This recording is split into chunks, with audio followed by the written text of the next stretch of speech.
দক্ষিণারঞ্জন মিত্র মজুমদারের ঠাকুরমার ঝুলির জনপ্রিয়তার কারণ ব্যাখ্যা করা হলো। দক্ষিণারঞ্জন মিত্র মজুমদারের ঠাকুরমার ঝুলি বাংলা সাহিত্যের সবচেয়ে রূপকথার বই।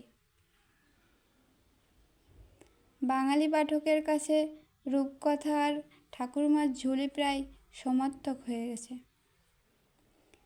এ বইটির কথা জানেন না বা এসব রূপকথার সঙ্গে পরিচয় নেই এরকম বাঙালি পাঠক খুঁজে পাওয়া দুষ্কর।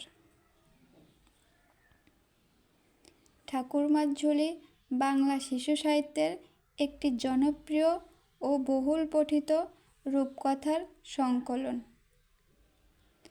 গ্রন্থভুক্ত রচনাগুলো পুরোপুরি দক্ষিণারঞ্জন মিত্র মজুমদারের মৌলিক কিছু নয়, অবিভক্ত বাংলাদেশের লোকসমাজে যুগ যুগ ধরে প্রচলিত রূপকথার সংগ্রহ সম্ভার মাত্র।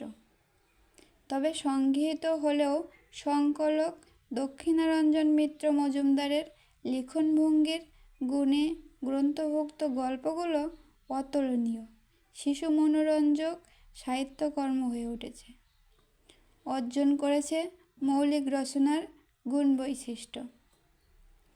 দক্ষিণারঞ্জন মিত্র মজুমদারের হাতের ছোঁয়ায় সংগৃহীত রূপকথাগুলো উজ্জ্বল হয়ে উঠেছে।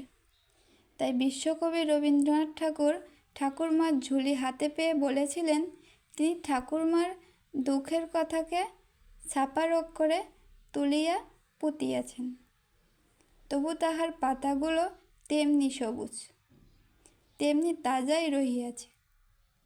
রূপকথার সেই বিশেষ ভাষা, বিশেষ রীতি, তাহার সেই প্রাচীন সরলতাটুকু তিনি যে এতটা দূর লক্ষ্য করিতে পারিয়াছেন, ইহাতে তার সূক্ষ্ম রসবোধ ও স্বাভাবিক কলা নৈপুণ্য প্রকাশ পাইয়াছে।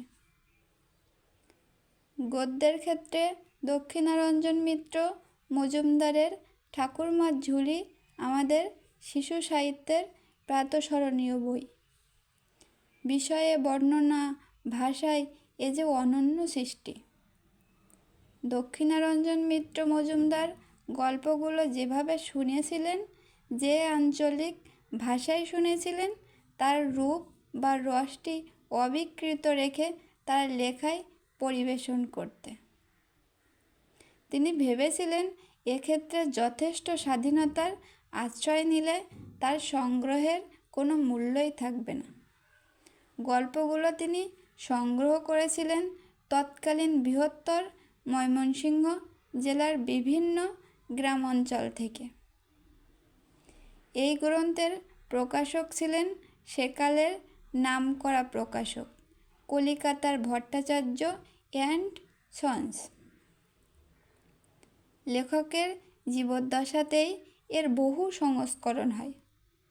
তার মৃত্যুর পর আজও তা অব্যাহত। পরিশেষে বলা যায় যে ঠাকুরমার ঝুলির গল্পগুলো নির্মল প্রকৃতির, ভিতরে রোমাঞ্চময় ভ্রামণিক পরিকল্পনা উপলব্ধ আখ্যানকে ভিন্নতর মাত্রায় যোজিত করেছে।